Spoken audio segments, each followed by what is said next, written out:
उस time recording in progress आया था नाम। हाँ बिल्कुल। ओके। ओके। तो स्वागत है हमारे एक्टिव लर्निंग 9 स्टेप इंटरव्यू में आपका, अरित जी। थैंक यू तो नेपाल मुझे जी। ओके सर, तो हमारी मीटिंग स्टार्ट करते हैं। कृपया कुछ लाइनों में अपने और अपने बिजनेस का इंट्रोडक्शन दीजिएगा हमें। मेरा बिजनेस जो है, हम फर्नीचर मैन्युफैक्चरर हैं। दिल्ली बेस्ड है। हम होम एंड ऑफिस फर्नीचर बनाते हैं। और ओके। फर्नीचर में सभी तरह के क्वालिटीज, जो मतलब सभी तरह के जो आइटम्स होते हैं, जैसे ऑफिस फर्नीचर में office furniture, work station, office office table, manager table, CEO table, और कैबिनेट्स, अलमीरास, ये सभी बनाते हैं। और होम फर्नीचर में ये सभी sofa, bed, dining table, centre table, इस तरह की चीजें, मतलब सभी चीजें बनाते हैं। चेयर्स वगैरह, सोफा वगैरह सब बनाते ओके, टेन, वेरी गुड। और आपको ये बिजनेस शुरू करने की प्रेरणा कहाँ से मिली? हैं। एक्चुअली ये कोई इंस्पिरेशन नहीं थी, एक्चुअली डेस्टिनी थी। जब मैंने 2016 में, मतलब 13-14 में मैंने अपनी जॉब को छोड़ा था, तो मतलब इस तरह से कुछ देख रहे थे, कुछ मैंने इंटीरियर डेकोरेटिव का भी ट्रेडिंग करने की कोशिश की थी। लेकिन धीरे धीरे मुझे समझ में आया कि बिजनेस फर्नीचर में भाई पैसा ठीक है। और एक लॉन्ग स्टोरी है, कभी आपके साथ बाद में डिस्कस करेंगे तो। लेकिन जैसे जैसे पता चला कि भाई काम में पैसा ठीक है, टाइम ठीक है, फिर इंटेल उसमें कोई ऐसा ऑर्गेनाइज नहीं था जिसमें कि भाई इसमें और बैरियर्स नहीं थे। तो अपने जैसे अपन आए उसके अंदर, तो हमने काफी अच्छे से काम किया। और ये मतलब बेसिकली कोई इंस्पिरेशन नहीं थी, मतलब बस ये कि डेस्टिनी हुई और हम इस बिजनेस में आ गए। Okay, ten, very good sir. और आप इसे कब से चला रहे हो? अब तक का सफर कैसा रहा? फैक्ट्री जो फर्नीचर मेकिंग हमने स्टार्ट करी, वो 2016 में स्टार्ट करी, मई में। ओके। 16 मार्च 2016 में हमने फैक्ट्री डाली। तो उसके बाद से अब तक चला रहे, ठीक चल रहा है। ओके, आपके कौन से प्रोडक्ट या सर्विस, आप कौन से प्रोडक्ट या सर्विस देते हैं और आपके टारगेट कस्टमर कौन है? हम जैसे ऑफिस फर्नीचर में वही work station, manager table, CEO table, और आपके कैबिनेट्स, ये सभी कॉन्फ्रेंस टेबल, चेयर्स वगैरह बनाते हैं। और जो होम फर्नीचर में वही मैंने अब जो आपको बताया, सोफा वगैरह, sofa, bed, dining table, centre table. कि ऑल्दो क्योंकि हम थोड़ा सा प्रीमियम बनाते हैं, तो हम एक ठीक ठाक क्लास से को ही अपना, मतलब अपर मिडिल क्लास वाले लोग ही हमारे को ज्यादा प्रेफर करते हैं, क्योंकि वो हम सस्ता नहीं बनाते कि वो लोअर क्लास या लोअर मिडिल क्लास वाले हमारे को अफोर्ड कर सके। हमने स्टार्टिंग से ही लग्जरी आइटम को देखा, और वो उस प्रीमियम कैटेगरी के अंदर ही हमने अपने आप को मतलब रखा, क्योंकि हम वो क्वालिटी वाइज और एक्सपेंसिव, मतलब with compare to market we are, मतलब a little bit expensive also, but we are providing the good quality also. Okay, done, very good sir. Next, आपको बिजनेस आपके बिजनेस को आपके फील्ड से दूसरों से अलग क्या बनाता है? एक्चुअली मैंने जैसे आपको बताया कि हम लग्जरी फर्नीचर बनाते हैं, बट जैसे लग्जरी ब्रांड अगर आप दिल्ली में देखेंगे, तो दिल्ली में ये न्यू एज वगैरह हैं, या फिर ये रविश वोरा हैं, और ये एकदम बहुत एक्सपेंसिव फर्नीचर बनाते हैं, बहुत ही ज्यादा एक्सपेंसिव है। मतलब इनके जो हमारे बीच में जो कंपैरिजन है प्राइस का, वो मेरे ख्याल से 3-4 टाइम्स होगा। मतलब जैसे एक सोफा अगर मैं 2 लाख रुपए या 1 लाख रुपए का बना रहा हूँ, तो they are making their this this particular sofa in 5 lakh और 6 लाख रुपीज। तो उसमें क्या रहता है कि काफी जो जो एक सेगमेंट है पूरा का पूरा, जो रवि शोरा या इस तरह के इमेज वगैरह पे नहीं जा पाता, लेकिन उनको अभी क्वालिटी वाला फर्नीचर चाहिए होता है, तो हम सेम क्वालिटी बनाते हैं जो अदर बड़े डिजाइनर्स या बड़े कंपनीज बनाती है। वो उसमें बड़े ही मतलब कम प्राइस में, विद कंपेयर टू देम बहुत कम प्राइस में बनाते हैं। तो उसकी वजह से क्या है कि वो हमारे से काफी ज्यादा, मतलब हमारी परचेज काफी ज्यादा, मतलब सेल्स काफी ज्यादा होती है। तो वही था। और इसमें और प्राइस लेस है, और फिर लग्जरी बनाते हैं। जब लग्जरी बनाते हैं जो, तो फिर उनको वो लग्जरी फर्नीचर चाइना वगैरह से लाने से अच्छा फिर हमसे बनाना पसंद करते हैं ज्यादातर। ये सब cool। आपके बिजनेस में अभी सबसे बड़ी चुनौतियाँ क्या है जिनका आप सामना कर रहे हैं? इस टाइम जो हम देख रहे हैं कि हमारे पास सबसे ज्यादा जो परेशानी आती है वो स्किल्ड लेबर की आती है। जैसे हमारा ना कुछ इस तरह का काम है कि वो ट्रेनिंग की वजह से 1-2 दिन में या 5-7 दिन में सिखाया नहीं जा सकता। ये ऐसा ना, स्किल्ड होती है, मतलब जो फिनिशिंग होती है वो हाथ की होती है कुछ। तो उसको एक ट्राई मैंने करा कि ट्रेनिंग्स बनाने के लिए, कि पर्टिकुलर कोई ट्रेनिंग नहीं है उसके लिए, हम उनको समझा सकते हैं, बता सकते हैं, बट जो स्किल है वो अपना, मतलब उनके पास अपने अंदर से आती है। जैसे अब सचिन तेंदुलकर जो बैटिंग करता है, उसको चाहे राहुल द्रविड़ को कितनी भी तरीके से आप कितने भी घंटे प्रैक्टिस करा लो, बट वो सचिन तेंदुलकर जैसी बैटिंग नहीं करता, नहीं कर सकता, क्योंकि वो एक ना स्किल है, वो जो इंटरनल आती है, वो जो पैशन है जो उसके लिए वो क्रिकेट के लिए उसके पास है, सचिन के पास। तो इसलिए उसको, मतलब वो स्किल है ना बेसिकली, वो डेवलप नहीं होती, ट्रेनिंग से आप उनको बना सकते हो, लेकिन जो फिनिशिंग है ना, अब जो हाथ की फिनिशिंग है, वो हमारे को आसानी से नहीं मिलती।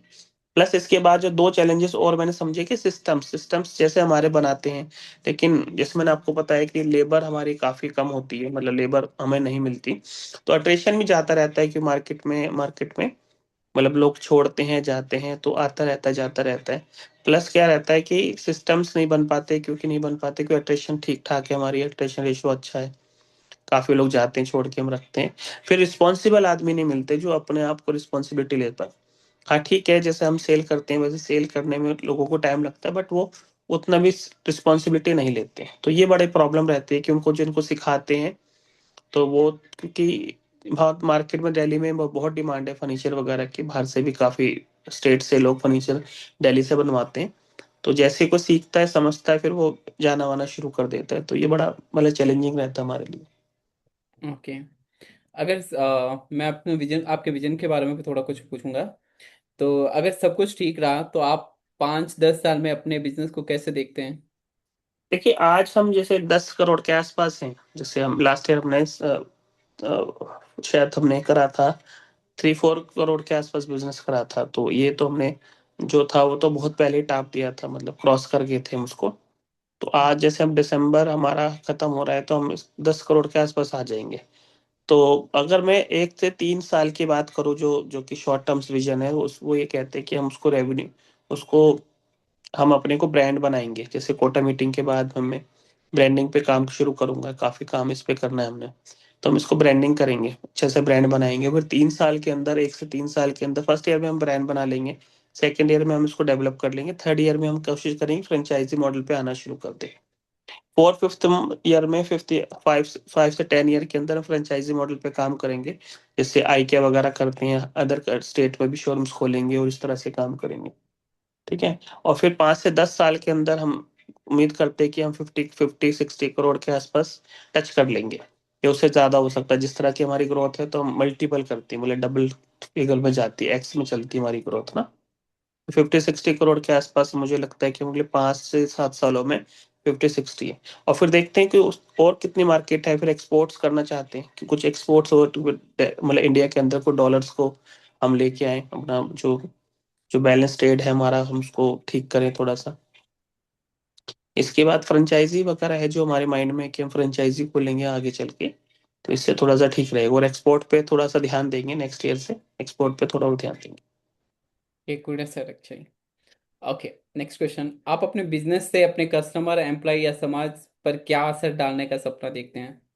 लेकिन जो हम क्या करते हैं कि हम ना, लोग क्या होते हैं कि वो जब घर बनाते हैं तो they have dream in their mind, उनको ऐसा लगता है वो कुछ ना अच्छा बनना चाहिए, लेकिन उनका ना ड्रीम ट्रू नहीं हो पाता, क्योंकि उनको अच्छे लोग नहीं मिलते काम करने वाले। हम उनका ना सपना पूरा करते हैं, जो वो सोचते हैं समझते हैं और जो उनको चाहिए होता है, हम उनको वो बना के देते हैं, उनका घर सजा के देते हैं, बना के देते हैं। तो हमें लगता है कि हम उनका सपना पूरा करते हैं, तो ये हम एक अच्छा काम करते हैं उनके लोगों के लिए, उनके उनके साथ। ओके। आप अपने बिजनेस से कैसे विरासत छोड़ना चाहोगे? देखिए बिजनेस की लेगेसी की बात करूं मैं, तो मुझे ऐसा लगता है कि जैसे टाटा एक ग्रुप है, टाटा जो एथिकली ठीक है, मतलब उन्होंने कभी भी कुछ ऐसा काम नहीं करा, या मेरे को सुनने में नहीं आया जो गलत है, मतलब एथिकली रॉन्ग है, इस तरह की चीजें। ठीक है। तो इसके लिए हम, मैं बात करता हूँ, जैसे हम लेगेसी की बात करें, तो मैं अपने बिजनेस को भी टाटा ग्रुप जैसे लेगेसी की तरह बनाना चाहता हूँ।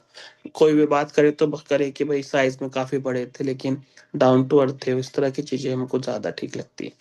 और एक ऐसा बिजनेस छोड़ना चाहते हैं जिसके बाद हमारे जो आने वाले लोग हैं जो इसमें ज्वाइन करेंगे, वो भी उससे अच्छे से उसको आगे तक ले जा पाए। ओके।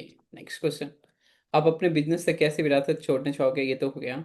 नेक्स्ट, क्या कोई खास माइलस्टोन है जिन्हें आप पाना चाहते हो, जैसे रेवेन्यू, स्केल या इंडस्ट्रीज में पहचान? रेवेन्यू स्केल तो मैं आपसे डिस्कस कर चुका हूँ, तो रेवेन्यू तो अपना हो जाएगा, एक रेवेन्यू स्केल एक ऐसा कोई खास तो नहीं कह सकता कुछ भी, लेकिन जो आप रिकग्निशन की बात कर रहे हैं कि रिकग्निशन होना चाहिए इंडस्ट्री में से, टाटा मतलब इंडिया के अंदर नाम होना चाहिए, जैसे आइकिया का वर्ल्ड में नाम है, ऐसा हमारा भी नाम होना चाहिए वर्ल्ड के अंदर। और हम कोशिश करेंगे कि इसको जल्दी से जल्दी अगले 5-7 सालों में इसको इस लेवल पे लाएं कि भाई इंडिया के साथ साथ हमारा वर्ल्ड में भी नाम हो। Good sir. अब अभी थोड़ा हम मिशन के बारे में थोड़ा कुछ जानना चाहेंगे। तो एक लाइन में आपके बिजनेस का मेन मकसद क्या है? मेरा बिजनेस का जो मेन विजन है वो हम ये कहते हैं कि serve our customer with full honesty, do not cheat with other with anyone, in any way, in any manner, I guess. तो हम किसी को चीट नहीं करना चाहते और कस्टमर को सर्व करना चाहते हैं और उनको उनके ड्रीम्स को ट्रू करना चाहते हैं। ओके। आप अपने कस्टमर के लिए कौन सी प्रॉब्लम सॉल्व कर रहे हो? कस्टमर को उनके जो जो उनका फर्नीचर है, जो उनके जो माइंड में रहता है, जो एक्चुअली उनके जो माइंड में है, उसको हम रियलिटी में बनाते हैं। उनके उनकी जो परेशानी है, जैसे अदर मार्केट में चीटर हैं, मतलब क्वालिटी में कॉम्प्रोमाइज करते हैं, चीजें होती हैं, उनको वो उनसे बचाते हैं, उनको उनसे दूर ले जाते हैं, उनको वो सॉल्यूशन देते हैं जिसकी वजह से परेशान है। फर्नीचर बनाना एक लेबर क्लास बिजनेस है, मतलब जो बहुत ही ज्यादा मैनुअल चीजों पे है, उसमें एक फिनिशिंग लाना है तो एक अच्छे से उनको जब तक टाइम और तरीके से नहीं करेंगे तो वो फिनिशिंग नहीं आती। तो हम मशीनें वगैरह बहुत है हमारे पास, हाईटेक मशीन्स हैं, अच्छी बड़ा सेटअप है, तो हम उस हाईटेक मशीन्स के साथ उनको उनके फिनिश प्रोडक्ट देते हैं जिनसे उनको घर में जाने के बाद कोई परेशानी नहीं होती। Okay, good sir. Okay, next. आपका बिजनेस लोगों की जिंदगी में असल में वैल्यू कैसे जोड़ता है? जैसे हमारा जो बिजनेस है ना वो लोगों को मतलब हेल्प करता है कि वो विदाउट टेंशन मतलब जिंदगी जी सके। जो हमसे कोई काम कराता है तो उसको उसको कोई टेंशन नहीं होनी चाहिए, कोई परेशानी नहीं होनी चाहिए। तो हम उसको वो they live with piece of mind, मतलब हम कोशिश करते हैं कि वो पीस ऑफ माइंड के साथ ही अपनी जिंदगी जिए। हमारे को काम दिए उसके बाद उनको कोई परेशानी नहीं होनी चाहिए, सर्विस ऐसी होनी चाहिए कि उनको आगे भी रहना चाहिए। और उनकी वैल्यू ऐड करता है जो उनके जीवन में, ये कहता है कि जिस तरह से मतलब उनको भी एक मतलब माइंड में रहता है कि उनका सामान अच्छा बने, ठीक बने। तो उस वजह से उनको जो हमारे साथ काम करवा के उनको वो चीजें मिल जाती है जो उनको घर रहता है, मतलब हैप्पीनेस उनको ऐड होती है हमारे काम करने के बाद। ओके। और उसी मार्केट में किसी को दूसरे के बजाय आपको क्यों चुनना चाहिए? क्योंकि हम शायद बेस्ट इंडियन इंडस्ट्री हैं और सॉल्यूशन है हमारे पास हर चीज का, हर कस्टमर केयर प्रॉब्लम का रिलेटेड, हमारी फर्नीचर रिलेटेड चीजों का, सभी का सॉल्यूशन हमारे पास है। तो इसलिए हमारे को चुनना चाहिए क्योंकि हम भाई वैल्यू ऑफ मनी देते हैं एक्चुअली में उनको। हम बहुत ज्यादा ओवर चार्ज नहीं करते, हम जितना चार्ज करते हैं उसमें कई कई एक्स ज्यादा उनको वैल्यू ऐड करते हैं अपनी प्रोडक्ट के थ्रू। ओके। आपके बिजनेस को गाइड करने वाले टॉप 3-5 प्रिंसिपल या वैल्यूज क्या हैं आपके लिए? अ, इस जो गाइड करते हैं हमारे वो बिजनेस को, वो है ऑनेस्टी, इंटीग्रिटी, कस्टमर सेंट्रिसिटी और गुड वर्क कल्चर। अपने कंपनी में वर्क कल्चर अच्छा हो और बेस्ट पे मास्टर मीन्स हम बेस्ट पे मास्टर टुवर्ड्स और vendor towards our employees also, और हम उसको मेंटेन करते हैं जी। फिर ये वैल्यूज आपके रोजाना के फैसले और कस्टमर सर्विस पर कैसे असर डालती हैं? ये वैल्यूज हमेशा हमारे को मतलब अपर हैंड पे रखती हैं। ऑन टाइम पेमेंट जब वेंडर्स की जाती है तो वेंडर्स खुश रहते हैं, प्लस जो हमारी ऑनेस्टी है तो जिसकी वजह से हमारे प्रोडक्ट अच्छे मिलते हैं। इंटीग्रिटी ये है कि हम किसी का चीट नहीं करते और अपने जो स्टाफ है उनके साथ भी अच्छे से बिहेव करते हैं, कभी किसी को किसी से अब्यूजिंग लैंग्वेज है इस तरह की चीजें अलाउड नहीं है कोई। ये सभी चीजें जो हमने कुछ सेक्शन बनाए हैं जो हमारे कंपनी विजन मिशन के साथ जुड़े हुए हैं कि आप कैसे बिहेव करना है, किसी से गलत नहीं बोल सकते, किसी से मतलब जोर से नहीं बोल सकते, कोई फाइटिंग नहीं होनी चाहिए, इस तरह की चीजें रखते हैं। कस्टमर सेंट्रिसिटी हमने बहुत बड़ी वैल्यू बनाई है जिसकी वजह से हमारा जो बिजनेस है वो मतलब मल्टीपल होता जा रहा है। हमने हर चीज को ये देखा है कि क्या वो कस्टमर इतने प्राइस देने के बाद क्या वो ये चीज हमसे परचेज करेगा। तो हमें अगर कुछ गलत बन रहा होता है तो हमें तभी स्टॉप हो जाते हैं उस वैल्यूज के साथ कि नहीं वो ऐसा नहीं है, क्योंकि कस्टमर को ये वाली वैल्यू, इतनी वैल्यू की चीज अगर हम इस प्राइस में देंगे तो वो परचेज नहीं करेगा। तो जब हम सेंटिसिटी की बात करते हैं तो चाहे हमारा कुछ ज्यादा नुकसान हो या फायदा हो हम उस पर ध्यान नहीं देते और कस्टमर को ही मतलब सेटिस्फाइड करने की कोशिश करते हैं। या किसी भी तरह से हो। उसके बाद जो आखिरी है बेस्ट पे मास्टर, मैंने आपको बता दी, जब वेंडर्स खुश रहते हैं, एम्प्लॉय खुश रहते हैं, तो बिजनेस हमेशा ग्रो करता है। तो ये सारी वैल्यूज हमारे डे टू डे बिजनेस बहुत इफेक्ट आती है। ओके। आप अपने ऑर्गेनाइजेशन में किस तरह का वर्क कल्चर चाहते हैं? जो वर्क कल्चर हो, प्रोटेक्टिव हो और फन लविंग हो और वर्क विदाउट प्रेशर, ये तीन चार चीजें जो हमने वर्क कल्चर के बारे में सोची, हम उसी तरह से वर्क कल्चर बनाते हैं। और जैसे हमने आपको बताया कि इंटीग्रिटी पे बहुत फोकस करते हैं, कोई अगर गर्ल्स वगैरह कोई हमारे यहाँ वर्क करती है तो we allow special attention to them also, कि भाई प्रोटेक्शन उनको आधा घंटा नाइट में जाने से आधा घंटा पहले मतलब उनको कह देते हैं कि आप मतलब कर सकते हो। कोई स्ट्रेच नहीं कराते उनसे कि भाई after 7 you can not work after 7 also. तो वो इस तरह की चीजें हम करते हैं, तो उससे हमारा वर्क कल्चर अच्छा बनता है। ओके। आपकी टीम में एथिक्स और बिहेवियर के मामले में कुछ ऐसी बातें क्या है जिन पर कोई समझौता नहीं कर सकते हैं? देखिए, जो हमारी वैल्यूज हैं, जैसे मैंने बताया, इंटीग्रिटी और ऑनेस्टी, मतलब इंटीग्रिटी का मतलब है कि भाई आप उसी तरह से बिहेव करें जिस तरह से बताया जा रहा है, कोई किसी की तरफ कुछ गलत नहीं करेगा, आपसे कोई मतलब जेलस वगैरह ये इस तरह की भावना नहीं होनी चाहिए। प्लस ऑफिस पॉलिटिक्स को हम बहुत ही ज्यादा हम डिस्करेज करते हैं, उसमें हम बहुत ही ज्यादा ध्यान रखते हैं कि कहीं ऑफिस में से ऑफिस पॉलिटिक्स ना हो। प्लस हम ये भी कोशिश करते हैं कि ऑनेस्टी के साथ काम हो, किसी कंपनी किसी कस्टमर को जो प्रोडक्ट बनाया जा रहा है, जो उसको प्रॉमिस किया हुआ है हमने, वही हम प्रॉमिस्ड का सामान ही, मटेरियल ही उसका लगाएं, ताकि उससे कोई मटेरियल बनाने में या उनको डिलीवर करने में हमारे को कोई परेशानी ना हो।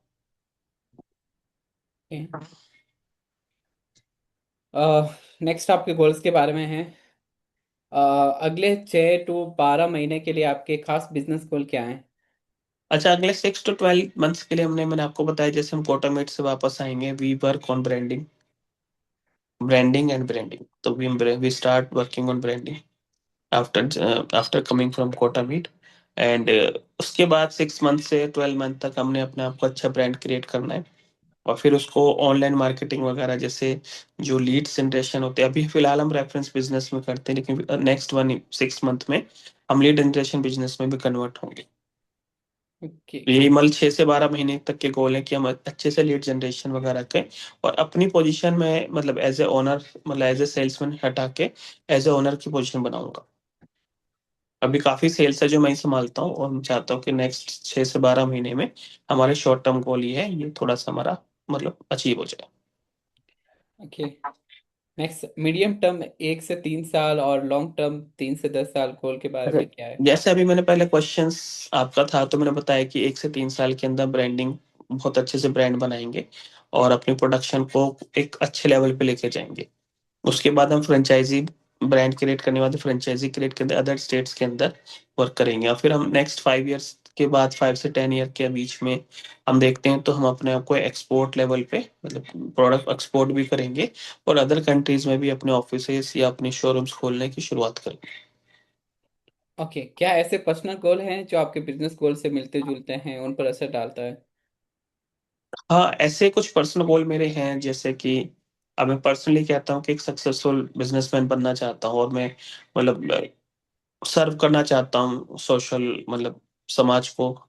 ठीक है, मैं चाहता हूँ हम देश के लिए भी कुछ करें, कुछ उसके लिए कुछ अच्छा काम करें। तो वही सारी चीजें मैंने अपनी जो पर्सनल गोल है, वो कंपनी के भी गोल्स बनाए कि हम डॉलर्स लाएंगे, एक्सपोर्ट्स करेंगे, फिर मतलब एम्प्लॉयमेंट जनरेट करेंगे, वर्क कल्चर अच्छा रखेंगे, मतलब वीमेन को प्रोटेक्शन देंगे। इस तरह की चीजें जो है हमने अपने जो मेरे पर्सनल गोल्स हैं उसको मैच करा है। तो ये काफी असर डालती है, जब मैं पर्सनल गोल के साथ, अगर बिजनेस के गोल मेरे साथ चलते हैं, तो हमें वो अचीव करने में ज्यादा आसान रहता है। ओके। आप अपने और अपने बिजनेस के लिए सक्सेस को कैसे डिफाइन करते हैं? देखिए, मेरे लिए सक्सेस तो यही है कि मैं टाइम से लोगों की पेमेंट करता रहूं, उनके टाइम लेते रहे, और हमारा बिजनेस ग्रो होता रहे। और बिजनेस की सक्सेस वो है कि वो अपने आप को मल्टीपल होता रहे, और अच्छे से समाज में एक वैल्यू क्रिएट करे, आइडेंटिफिकेशन हो, मतलब कंपनी का रिकग्निशन हो, और हमेशा वो कस्टमर को उसके लेवल पे सर्व करे जिस लेवल पे वो उनसे सर्विस चाहते हैं। तो यही मेरे को लगता है कि हमारा गोल होना चाहिए। ओके, मुझे थोड़ा ऑर्गेनाइजेशन चार्ट के बारे में आपको बताना है अभी। अपने मौजूद टीम स्ट्रक्चर, डिपार्टमेंट रोल के बारे में शॉर्ट में बताइए थोड़ा। अच्छा, जो हमारी फिलहाल टीम है, एक मैं ऑनर हूँ, उसके बाद मेरे पास एक सीईओ है संदीप वर्मा है। उसके बाद मुझ पास कुछ डिजाइनर्स हैं, 4-5 डिजाइनर्स हैं, जैसे रागनी हो गया, अर्शद हो गया, नील हो गया, श्यामली होगी, और इस तरह के लोग हैं जो डिजाइनर लेवल पे काम करते हैं। फिर एचआर दीपिका, और अकाउंटेंट हमारे पास जो है अकाउंटेंट दिवाकर है। फिर उसके बाद कुछ फील्ड बॉय हैं जो फील्ड के लिए जो जो राइडर्स हैं, जो सामान लाते हैं। और उसके बाद हमारे पास सारे वर्कर्स हैं जिनको डूअर कहते हैं। वो हमारे पास अराउंड 50 to 60 के अराउंड होते रहते हैं, पेंटर्स मिला के, जो टाइम टू टाइम मतलब कम ज्यादा होते रहते हैं, मतलब वो अपने आप स्टाफ हायर करता है, और इस तरह से चलता रहता है। ओके। हाँ, अभी आप बिजनेस में सबसे जरूरी रोल कौन से हैं आपके? बिजनेस में जरूरी रोल सबसे ज्यादा तो सेल्स वालों का, डिजाइनर्स का है। एक्चुअली तो रोल्स जो होते हैं बिजनेस के, वो बहुत ही ज्यादा जरूरी होते हैं। ये लाइक ए बॉडी पार्ट है, अगर आप कोई बॉडी पार्ट को पूछोगे कि कुछ कम हो जाएगा, तो फिर बॉडी ठीक से नहीं चल पाएगी। ऑल्दो कि भाई कि उसके बिना भी चल सकता है, लेकिन उसके बिना ठीक नहीं चलता। तो मेरे को हर रोल एक बहुत बहुत इम्पोर्टेंट लगता है। डूअर से लेकर थिंकर तक, मैनेजर तक, सभी रोल्स मेरे लिए जरूरी है। ओके, क्या आपको लगता है कि ऐसे रोल नहीं है, और रोल नहीं है उन्हें क्वालिटी की जरूरत है? हाँ, मुझे लगता है कि जैसे हम मार्केटिंग की, कोई हमारे पे मार्केटिंग की टीम नहीं है, एक मार्केटिंग टीम डेवलप करनी है हमने। उसके साथ साथ मुझे ऐसा लगता है कि हमें सेल्स वाले बंदे रखने चाहिए, सेल्स वाले मतलब सेल्समैन रखने चाहिए, जो लीड जनरेशन के बाद हमारे सेल्स को क्लोज कर सके। तो ये जो लगता है कि मुझे टीम मार्केटिंग और सेल्स की टीम को और एनहेंस करना चाहिए। ऑपरेशंस की टीम हमारे पास अभी ठीक ठाक है, लेकिन हमें मार्केटिंग टीम को डेवलप करना चाहिए। ओके। नेक्स्ट, अगर आप अपने बिजनेस को बनाना चाहे तो आइडियल टीम कैसे दिखेगी?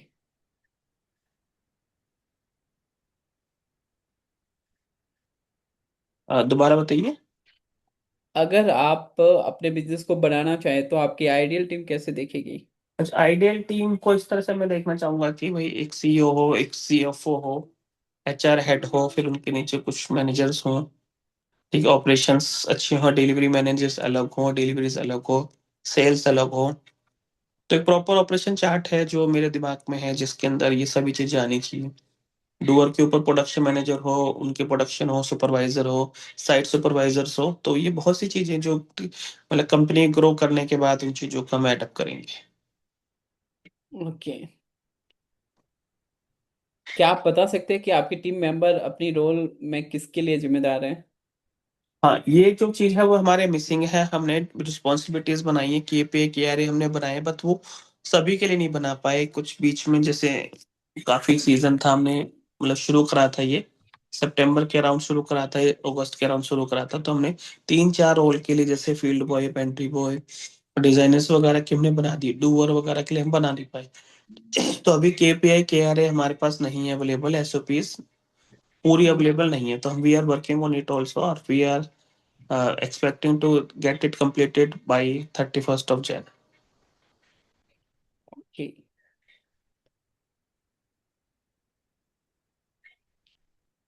ओके, नेक्स्ट, और आप उनसे क्या रिजल्ट और आउटकम की उम्मीद करते हैं अपने रिजल्ट यही है कि जिसको जो एम्प्लॉय रिस्पॉन्सिबिलिटी से? दी गई है, वो अपनी रिस्पॉन्सिबिलिटी को वो करे, बार बार हमारे पास ना आए छोटी छोटी बातों को पूछने के लिए। और रिजल्ट यही है कि भाई सब कुछ काम जो होता है मतलब फ्लो में चले, और बीच में बैरियर्स ना आए। जितनी सेल्स आ रही है ऑन टाइम और विद गुड क्वालिटी डिलीवर कर पाए। That's it.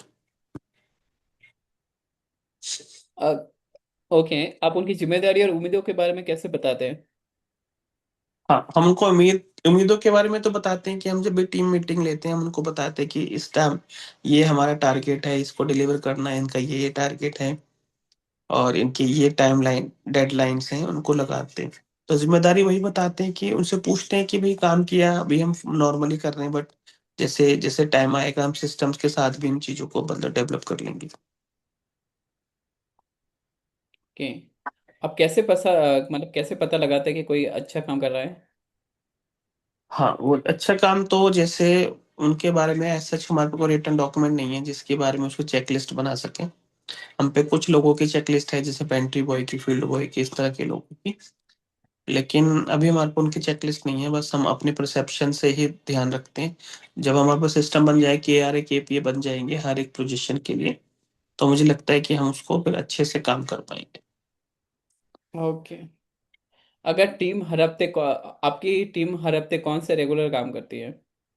कुछ काम ऐसे हैं जो रेगुलर करते हैं, जो जैसे वर्क इन प्रोग्रेस की रिपोर्ट्स बनानी, और वो जैसे पेमेंट बनानी, ये सारी चीजें हैं जो हर हफ्ते हर वीकली हमारी 2 बार होती है पेमेंट्स।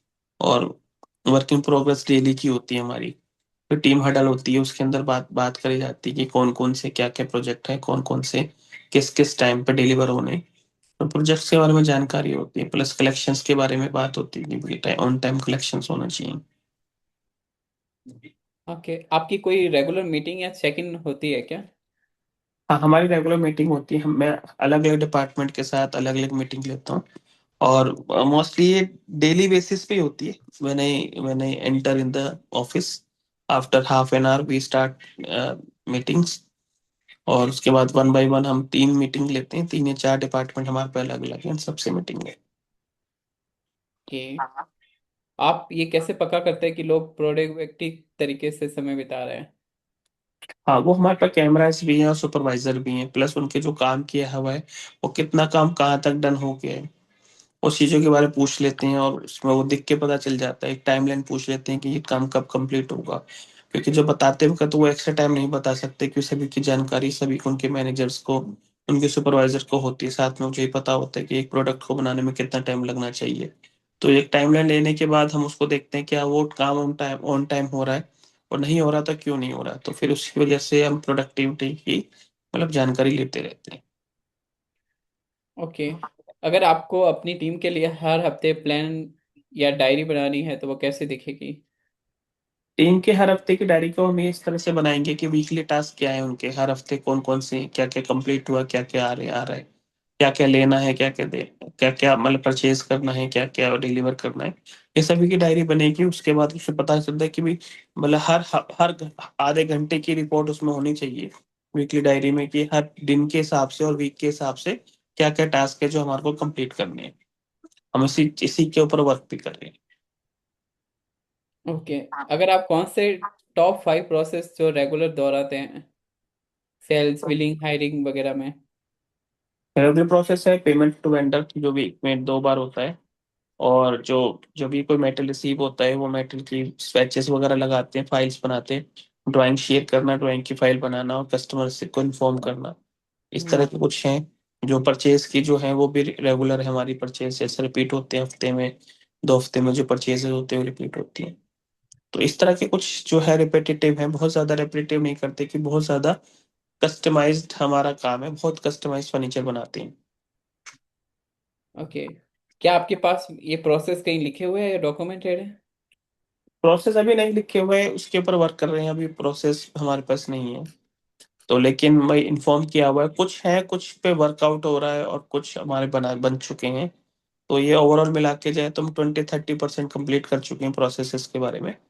तो जैसे थोड़ा सा और हम आगे चलेंगे तो हम उसको कंप्लीट कर देंगे, जिसका टारगेट 31 मार्च हमने लिया हुआ है। तो 31 मार्च we we will be completed are मतलब काइंड ऑफ SOPs, KRAs एंड KPIs, plus process map, process organisation chart. तो इन इन दिसंबर और जनवरी मेरे पास है। तो we will get it completed by 2026 31 okay. इन प्रोसेस को करने और देख रेख करने के लिए कौन जिम्मेदार है? हाँ, अलग अलग डिपार्टमेंट में जो प्रोसेसेस हैं जिनको दिया हुआ, जिनको बराबर लिए, तो वो प्रोसेस वो फॉलो करते हैं कि भाई इसी तरह से काम हो, स्ट्रक्चर बने, फॉर्मिंग हो, और फिर कपड़ा लगे, या फिर कोई स्वेचेस आए, कोई रिसीविंग हो रही है तो उनको और प्रॉपर फाइल बने, कस्टमर से शेयरिंग हो, नॉलेज शेयरिंग हो, फोल्डर्स में उसके वो बने, ड्राइंग्स बने, या इस तरह की चीजें, सभी कुछ होना चाहिए। तो ये प्रोसेस ओके। फॉलो होते हैं। कुछ प्रोसेस है जो हमने बनाए हुए हैं, जिनका सिस्टम बना हुआ है, वो सिस्टम से बाहर नहीं जाने देते किसी को, और सिस्टम्स को बनाते हैं तो उसी में काम करते हैं। ओके। Next question. आप ये कैसे पक्का करते हैं कि काम एक स्टैंडर्ड और एक जैसे तरीके से हो रहा है? अच्छा, इसमें थोड़ा सा हमारे को थोड़ा मुश्किल लगती है, क्योंकि इसका रीजन यही है कि हम एक मतलब कस्टमाइज फर्नीचर मेकर हैं। तो जो भी कस्टमाइज के हिसाब से होता है, बस अबव ओवर एंड अबव एक ऐसा प्रोसीजर बना हुआ है जिसके थ्रू ही काम होता है। जैसे लेबलिंग और नेम डालना एक प्रोसेस है, कटिंग, एज बेंडिंग, टेपिंग वगैरह ये सब एक प्रोसेस है। तो वो उसी के साथ होता है, प्रोसेस डिफाइन कि किस तरह से होता है वो शेयर किया गया, और उसी तरह से काफी टाइम से चल रहा है हमारा। ओके, आप अपने बिजनेस में कौन से मैट्रिक्स या केपीआई को एक्टिवली ट्रैक करते हैं? अभी मैं किसी को ट्रैक नहीं कर पाता, मैं सिर्फ पेमेंट्स वगैरह को ट्रैक कर पाता हूँ, पेमेंट्स किसकी देनी क्या देनी है, और जो वर्क इन प्रोग्रेस है उसी को देख पाता हूँ। तो मैं बहुत ज्यादा ट्रैक नहीं कर पाता। बाकी सभी चीजें जो दिखती हैं, आना जाने की कस्टमाइजेशन है थोड़ा, तो उनको कस्टमाइजेशन से बताना होता है हमारे को, तो उसी पे वर्कआउट हो पाता है। ओके, आप अपने बिजनेस और अपनी टीम की परफॉर्मेंस में कितनी बार रिव्यू करते हैं? हम इसको मतलब शायद वीकली रिव्यू कर लेते हैं, क्या क्या बना है, कैसे कैसे हुआ है, क्यों कम रह गया, क्या रह गया, कस्टमर से कैसे फीडबैक आ रहे हैं, इसको वीकली हम रिव्यू कर लेते हैं। ओके, प्रोग्रेस को और प्रोग्रेस को मॉनिटर करने के लिए आप कौन से टूल्स और सिस्टम इस्तेमाल करते हैं, सॉफ्टवेयर या डैशबोर्ड? अभी हम गूगल शीट्स का यूज कर रहे हैं, अभी हम कोई ऐसा सिस्टम यूज नहीं कर रहे। और हो सकता है हम आगे चल के मतलब इनका आईडीएमएल वालों का सिस्टम ले लें, जो मेरे को कुछ फीडबैक उससे पता करनी है कि कैसे फीडबैक है। मैंने 31 जैन को बोला है उनको कि 1 जैन को मैं उनसे सिस्टम लेना शुरू करूंगा। प्लस हम एक दो सिस्टम और ले रहे हैं, जो हमारे पास जो कटिंग लिस्ट वाला सिस्टम है, और हम एक सिस्टम डेवलप करा रहे हैं अपनी कंपनी के लिए, मॉडुलर किचन का सिस्टम डेवलप करा रहे हैं। तो ये तीन चार चीजें जो होंगी हमारे साथ, तो सिस्टम हमारा ठीक चलेगा। Okay, next question. जब आपको अंडर परफॉर्मेंस या इनफिशियंसी दिखती है तो आप उन्हें कैसे हैंडल करते हैं एम्प्लॉयज में? इनएफिशिएंसीज जो दिखती है और अंडर परफॉर्मेंस दिखती है, तो पहले हम फाइंड आउट करते हैं कि ऐसा क्या हो रहा है, कि भाई टाइम नहीं दे पा रहे, शेयरिंग तो नहीं है आपके रिसोर्सेज, या फिर हम उसको ऐसा टास्क तो नहीं दे रहे जो उसके स्किल से ऊपर हो। तो सारी चीजें पता करते हैं, फिर उसमें चेक करते हैं कि इश्यूज क्या हैं, बिहेवियरल इश्यूज हैं या नॉलेज का इशू है, या फिर कुछ और बात है। अगर नॉलेज का इशू है तो उसको नॉलेज को गेन कराते हैं, पर्सनल इशू है तो डिस्कस करते हैं। ठीक है। और और वैसे अगर उसके अलावा भी अगर कोई बिहेवियरल इशू है तो उसे सॉर्ट आउट करते हैं। और जो अगर एटीट्यूड इशू है तो फिर we are very very strict in attitude issues, वो हम उनको फिर फायर कर देते हैं, क्योंकि एटीट्यूड वो हमें नहीं चाहिए इस तरह का। ओके, आप अपनी टीम के साथ जीत या माइलस्टोन को जश्न कैसे मनाते हैं? हम पार्टीज करते हैं, हम उनको बताते हैं कि अगर हम मतलब 10 करोड़ करेंगे तो हम we will have a outstation party, और छोटी मोटी पार्टीज करते हैं, और टाइम टाइम पे बर्थडे सेलिब्रेट करते हैं, और ये सभी काम करते हैं, थोड़ा थोड़ा करते हैं। Okay, next question. आपको क्या लगता है आज आपके बिजनेस की सबसे बड़ी ताकत क्या है? बिजनेस की सबसे ताकत मुझे लगता है कि ऑनेस्टी है, हम ऑनेस्टी से काम करते हैं, जिसकी वजह से हमारा प्रोडक्ट ठीक बनता है, आगे ठीक होता है। और आगे चल के भी जैसे कस्टमर एक दूसरे को रिव्यू देते हैं तो अच्छे देते हैं, क्योंकि उनको लगता है, क्योंकि हमारी मार्केट में ना, हमारी इंडस्ट्री के अंदर बहुत लोग नहीं है जो ऑनेस्टी से काम नहीं काम करते हैं, क्योंकि वो कुछ ना कहीं किसी तरह से प्रॉफिट मैक्सिमाइज कराने की कोशिश करते हैं। उनको ऐसा लगता है कि भाई अब एक बार ऑर्डर ले लिया तो कुछ भी लगा देंगे, लेकिन हम ऐसा नहीं करते। हम ऑनेस्टी और कस्टमर सेंट्रिसिटी की वजह से हम अपने आप को थोड़ा सा विन सिचुएशन में लेके आते हैं। ओके, आपके पास में कोई जादू की छड़ी होती तो आप तुरंत कौन सी एक चीज ठीक या बेहतर करते हैं? मुझे लगता है मैं सिस्टम्स बना लेता, केपीआई के रहे ये सिस्टम्स बना लेता है। जादू की छड़ी होती है तो मेरे पास में पहले यही काम करता है, क्योंकि अगर मैं आज सिस्टम्स बना लेता हूँ तो मुझे आगे ग्रो करने में बहुत आसानी होती है। बट वो नहीं है तो वो नहीं बना पा रहे, बट उस पर वर्किंग कर रहे हैं। Okay, good. आज ऐसे ही बिजनेस शुरू करने वाले किसी व्यक्ति को आप क्या सलाह देंगे? मैं उनको भी सलाह दूंगा कि भाई अपनी वैल्यूज के साथ बिजनेस को मैच करो। अगर आप खुद ईमानदार नहीं हो तो कस्टमर को ईमानदारी की पाठ मत पढ़ाओ। अगर आप खुद मतलब रिस्पेक्ट नहीं कर सकते विमन की, तो इंटीग्रिटी और ये जो अपने एम्प्लॉयज की इज्जत नहीं कर सकते, तो ज्यादा इंटीग्रिटी का शो ऑफ मत करो। आप जैसे हो वैसे करो, और सिस्टम्स को पहले डेवलप करो। आप मतलब बिजनेस शुरू करने से पहले मतलब before starting the business you should spend more than 3-4 months on systems, then you should start the business, otherwise the business will fall immediately. Okay good sir, next last question. क्या आप इस interview को LG team के साथ एक पूरे business system बनाने के लिए तैयार हैं? हाँ, मैं बिल्कुल तैयार हूँ और बहुत एक्साइटेड हूँ कि एएलजी के साथ में इस बिजनेस को, पूरे सिस्टम्स को बनाने के लिए। और मैं मतलब लुकिंग फॉरवर्ड भी हूँ कि भाई कब तक ये सिस्टम्स को जल्दी बन पाएगा और हम उसके साथ चल के और ग्रो करेंगे पूरी टीम के साथ, पूरे ग्रुप के साथ। ओके। और थैंक यू, आपने बहुत ही अच्छे से सारे जो मैंने क्वेश्चन पूछे उनके आंसर दिए। अरे जी, काफी एक्साइटेड रहा और काफी कुछ नया चीजें हमें मुझे भी यहाँ पर सीखने को मिली। ओके। तो थैंक यू मैं अभी महिपाल जी आपके टाइम के लिए, तो आपने क्वेश्चंस पूछे और इसको ग्रुप के हमारे इसको इंटरव्यू को कंप्लीट कराया। Thank you very much Mahipal ji. Okay, thank you. अभी क्लोज करता हूँ, ओके सर। ठीक है, थैंक यू।